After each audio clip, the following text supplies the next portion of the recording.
Semangat pagi, Sobat Siaga Bencana, dimanapun berada. Kembali kita akan mencoba mengupas tentang salah satu perlengkapan kesiapsiagaan bencana. Ya, kesiapsiagaan di dalam menghadapi kondisi darurat. Salah satunya adalah ini yang disebut dengan alat pemadam api ringan. Ini digunakan biasanya untuk memadamkan awal kejadian kebakaran di sebuah kantor, sebuah gedung, ataupun di sebuah tempat. Ini menjadi penting langkah awal ketika api kecil ya mulai menyala dan itu segera dipadamkan dengan alat pemadam api ringan ini, maka kebakaran yang besar itu bisa kita hentikan. Biasanya terjadi api besar karena apa? Kita tidak berhasil untuk memadamkan api yang kecil dengan alat pemadam api ringan ini. Nah, tentunya sebelum masuk ke sana, saya akan kenalkan dengan namanya teori segitiga api. Api itu timbul tidak serta-merta, tapi oleh tiga hal. Yang pertama adalah bahwa ada yang disebut dengan bahan yang mudah terbakar. Itu bisa padat, bisa cair, atau bisa gas. Ada bahan padat. Yang kedua adalah ada panas yang menyebabkan bahan padat itu akhirnya menyala. Tentunya nyala api tidak akan muncul kalau tidak ada oksigen. Nah, salah satu strategi untuk memadamkan api adalah menghilangkan salah satu komponen dari penyebab terjadinya kebakaran tersebut, api tersebut. Jadi apakah bahan bakarnya itu yang dihilangkan, ataukah panas yang dikurangi tadi dengan pembasahan, atau oksigennya itu yang dihentikan dengan menutup supaya oksigen nggak masuk. Ini adalah strategi nanti bagaimana api ini bisa dipadamkan. Jadi harus kita kuasai dulu adalah segitiga api. Oksigen kita hilangkan, panas kita hilangkan, atau bahan bakarnya kita hilangkan. Bahan bakar tidak harus itu berupa bahan bakar minyak, tetapi kapas saja, kayu saja, atau kertas itu adalah bahan bakar padat. Ketika dapat panas, maka dia bisa terbakar. Kalau ada masuknya oksigen, maka kebakaran menjadi hebat. Ini adalah teori dari segitiga api yang harus kita ketahui bersama. Nah, kita lanjut kepada alat pemadam api ringan. Ini adalah kenapa ringan? Karena ini mampu dihandle, mampu kita pegang dengan individual. Jadi kita gunakan secara individu. Alat pemadam api ringan itu bisa dibawa, bisa dijinjing, bisa digunakan dan dioperasikan cukup satu orang. Dan fungsinya adalah memadamkan api pada saat awal kejadian. Jadi bukan pada saat besar, tapi awal kejadian supaya yang besar bisa kita antisipasi. Tentunya pemakaian APAR ini dilakukan secara manual dengan cara menyapu ke titik terluar menuju titik terdalam di mana api berada. Nah, ini kita coba jenisnya kayak apa APAR itu dan peruntukannya. Jenisnya macam-macam. Ada yang tipenya adalah isinya air, ada isinya foam, ada dry powder, dan ada juga karbon monoksida. Tentunya ini beda-beda di dalam penggunaannya. Contoh, untuk air itu hanya cocok untuk kegiatan pemadaman bahan-bahan yang padat, gitu ya. Kemudian untuk foam itu cocok apakah itu padat ataukah itu juga bakaran yang minyak, gitu ya, cair, dan juga terkait dengan lemak berlemak ini yang dilakukan. Powder ini hampir semuanya bisa kecuali memang untuk minyak dan lemak. Kemudian karbon dioksida ini cocoknya untuk yang liquid gitu ya, dan juga untuk yang electrical. Electrical itu adalah perlengkapan elektronik dan juga untuk kegiatan masak minyak. Ini adalah peruntukan, tentunya kita harus bisa metakan. Makanya nanti harus dilihat beli alat pemadam api ringannya harus sesuaikan dengan apa saja perlengkapan yang ada di tempat tersebut.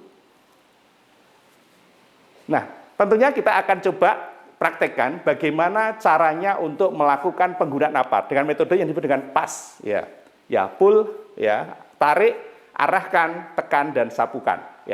Saya peragakan saja di sini. Ini cukup saya angkat, cukup saya angkat. Jadi di sini adalah ketika kita bicara jenisnya, ini adalah alat pemadam api ringan. Ketika kita bicara alat pemadam api ringan, yang dimasuk pull adalah ditarik, ditarik.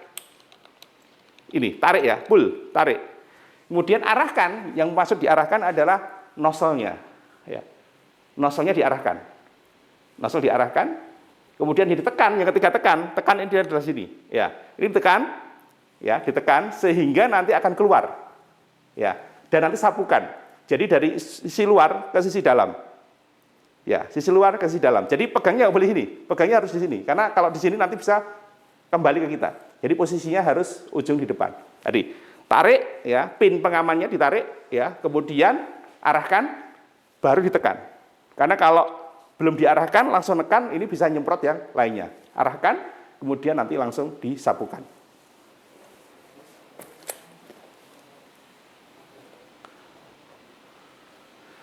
Nah, tadi yang sesuai saya praktekkan tadi, ya, setelah disemprotkan, diarahkan, ya, kemudian tadi disapukan. Nah, para sobat siaga bencana yang berbahagia, tentunya di dalam penanggulangan kebakaran ini jangan kita mengharapkan bahwa itu adalah menjadi tanggung jawab petugas pemadam kebakaran. Karena pada saat awal kebakaran justru itulah tanggung jawab kita, supaya pemadaman kebakaran di saat awal itu bisa optimal. Ya, ingat bahwa peran kita harus mampu untuk melakukan pemadaman awal ketika kebakaran terjadi. Sehingga kebakaran besar yang bisa merugikan itu bisa kita minimalisir. Nah, tentunya ada 3 cara yang kita lakukan. Sebelum kejadian tentunya kita harus mengidentifikasi tingkat potensi dan bahaya kebakaran yang terjadi. Kebanyakan adalah konsleting listrik. Nah, kebanyakan adalah karena membakar sampah dan itu bisa menimbulkan kebakaran. Ini harus kita identifikasi. Yang kedua adalah merencanakan sistem proteksi kebakaran. Apakah dipasang tidak hanya alat pemadam api ringan, contohnya ada sprinkler, ya. Apakah itu dipasang detektor? Maka ini sesuai dengan risiko bahaya yang bisa terjadi di tempat kita. Berikutnya adalah perencanaan atas sistem tanggap darurat. Ya, kita harus merencanakan sistem tanggap daruratnya. Kita akan melakukan kegiatan misalnya pemadaman kebakaran. Itu dengan cara apa? Maka kita membentuk namanya tim untuk pemadam kebakaran. Jadi bukan tim pemadam kebakaran, itu adalah tim lokal yang melakukan penanganan awal. Tentunya ada latihan dan sertifikasi untuk para petugasnya. Ada tim pemadam kebakaran, tapi juga ada tim untuk P3K. Nah, selama kejadian tentunya kalau punya alarm, maka deteksi terhadap alarm ini menjadi penting. Deteksi awal. Dan tentunya memadamkan kebakaran dan lokalisir ini menjadi salah satu strategi berikutnya, dan lakukan evakuasi dan pertolongan pertama pada kecelakaan. Dan tentunya kalau kebakaran, area tersebut harus diamankan. Kalau tidak, biasanya banyak terjadi kejadian-kejadian ternyata barang-barang hilang karena dimanfaatkan orang yang tidak bertanggung jawab.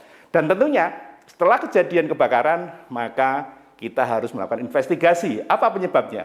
Yang kedua, menganalisis atas sistem proteksi ternyata belum sesuai. Ini harus kita perbaiki. Yang ketiga, tentunya kita harus ada rekomendasi ke depan supaya kita bisa menjadikan lesson learned atas kejadian kebakaran tersebut. Baik para sobat siaga bencana dimanapun berada, demikian materi terkait dengan bagaimana kita menggunakan salah satu perangkat untuk melakukan pemadaman kebakaran awal kejadian saat terjadi kebakaran di lingkungan kita. Mudah-mudahan bermanfaat. Terima kasih dan semangat pagi.